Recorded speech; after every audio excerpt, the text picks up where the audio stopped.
Oke, selamat siang Mas Bro dan Mbak Bro. Kali ini kita akan bahas tentang mitos manfaat buah enau ya. Kemudian disebut juga dengan kolang kaling ya. Kalau kita ini nih buahnya bisa dibuat kolang kaling, bisa buat manisan ya yang sangat lezat dan enak ya. Nah, kali ini kita akan bahas tentang mitos pohon enau ini ya, atau pohon aren ini ya. Salah satunya katanya bisa menyembuhkan penyakit diabetes. Nah, kita bahas manfaat dan kandungannya. Untuk bisa mengetahui ini mitos atau tidak, kita bahas kandungannya. Oke ya. Yang pertama itu kandungannya ada vitamin A, kemudian vitamin B, protein, karbohidrat, dan potasium. Nah, ini yang perlu Anda camkan ya. Potasium di nira ya, terutama di air nira hasil deresan ya, itu banyak mengandung potasium yang sangat tinggi. Nah, potasium ini kalau berlebihan atau tinggi, ini bisa merusak, salah satunya adalah lambung ya, kemudian fungsi hati, hepar, dan terutama otak. Nah, ini. Jadi kalau konsumsi ini, sering mengkonsumsi ini, terutama mengkonsumsi air niranya, ini akan berakibat fatal untuk organ-organ yang lain. Jadi tidak benar ya kalau pohon ini bermanfaat untuk diabetes.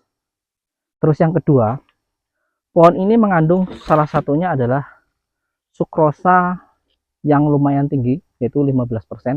Kenapa kok saya bilang secara medis tidak bisa dikategorikan obat?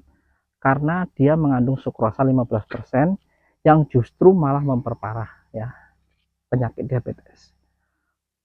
Karena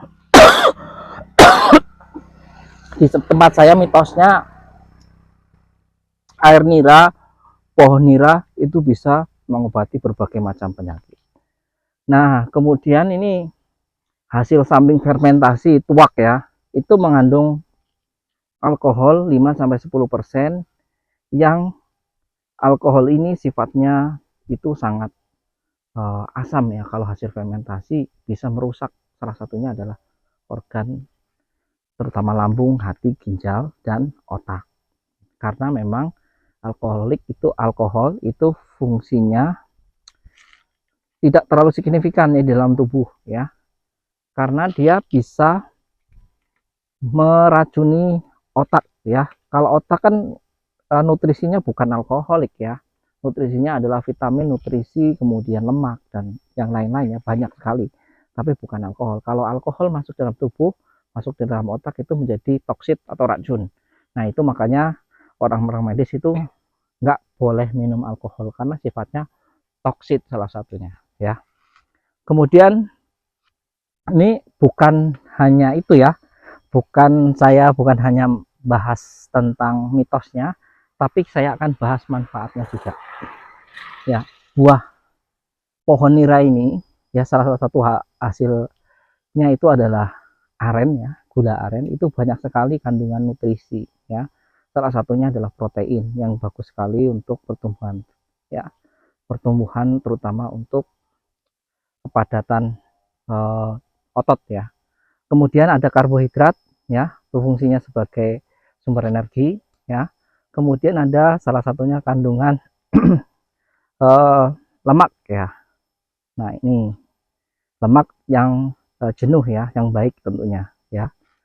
Kemudian ada kandungan yang lain yang sangat tinggi, yaitu adalah kandungan potasium yang dikonsumsi bisa menyebabkan sakit pinggang, gagal ginjal sakit pinggang, kemudian kerusakan hati kalau berlebihan. Jadi kalau untuk untuk air nira ini tidak boleh dikonsumsi setiap hari karena dia kandung potasium tinggi. Memang potasium ini sangat bermanfaat untuk penyakit jantung ya, penyakit jantung, kemudian merawat pembuluh darah. Tetapi kalau porsinya, jumlahnya terlalu tinggi, bukan jadi obat, malah jadi penyakit ya.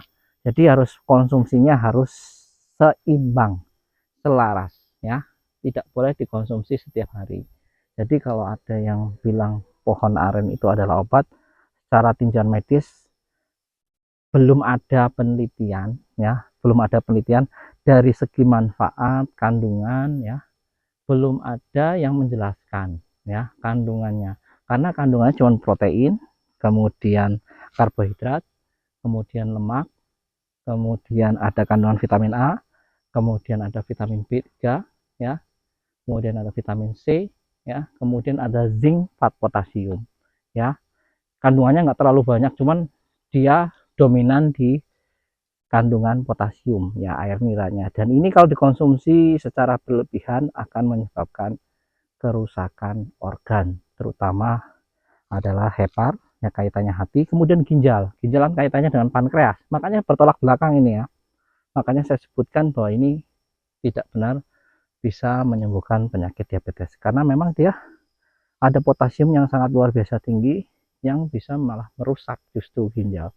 Kemudian ada kandungan yang toksit, salah satunya kalau difermentasi tuak ya, kalau itunya bisa itu bisa menyebabkan malah justru merusak hati ya, kemudian merusak lambung, terutama di pencernaan karena sifatnya toksit, terutama di otak juga ya. Potasium kalau berlebihan di otak itu juga akan merusak otak, merusak neurotransmitter, terutama sistem saraf pusat. Nah itu yang perlu harus dipertimbangkan. Jadi teman-teman mengkonsumsi madu juga sama. Madu itu tidak boleh berlebihan. Kalau ada yang sudah keturunan bapaknya atau kakeknya eh, kena diabetes, madu itu nggak boleh dikonsumsi setiap hari. Mungkin 3 hari sekali, cukup 1 sendok saja, biar bisa jangan lebih dari 1 sendok, itu nanti malah justru jadi penyakit. Nah itu salah satu contoh saya berikan ya. Banyak ya di video saya sebelumnya tentang bahas tentang penyakit diabetes, obatnya apa saja, yang organik itu apa saja sudah dibahas di video saya sebelumnya. Silahkan ditonton ya, supaya nanti pemahamannya sama ya, supaya nanti nggak kejerembab yang ke hal-hal yang negatif, yang justru malah bukan ke arah yang lebih baik, tapi malah justru ke arah yang buruk, terutama buat organ-organ tubuh kita.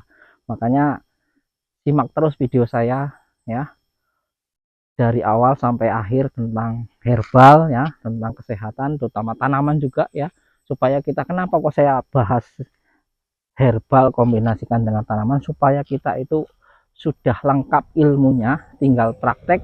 Jadi kita bisa tanam sendiri, nggak perlu beli di luar, bisa konsumsi sendiri, nggak perlu mahal-mahal. Nah intinya itu. Dan yang salah satunya adalah mengkonsumsi makanan-makanan yang organik alami, yang biar kita bisa umurnya bisa panjang ya. Salah satunya kalau alami dia akan mencegah salah satunya kerusakan organisme sel ya. Itu penting sekali, makanya tonton video saya sebelumnya dan tonton video saya tentang herbal, tentang penyakit, kemudian tanaman-tanaman yang bermanfaat, supaya kita tidak salah menilai tanaman yang justru malah merusak tubuh kita. Oke, sekian dulu. Assalamualaikum warahmatullahi wabarakatuh.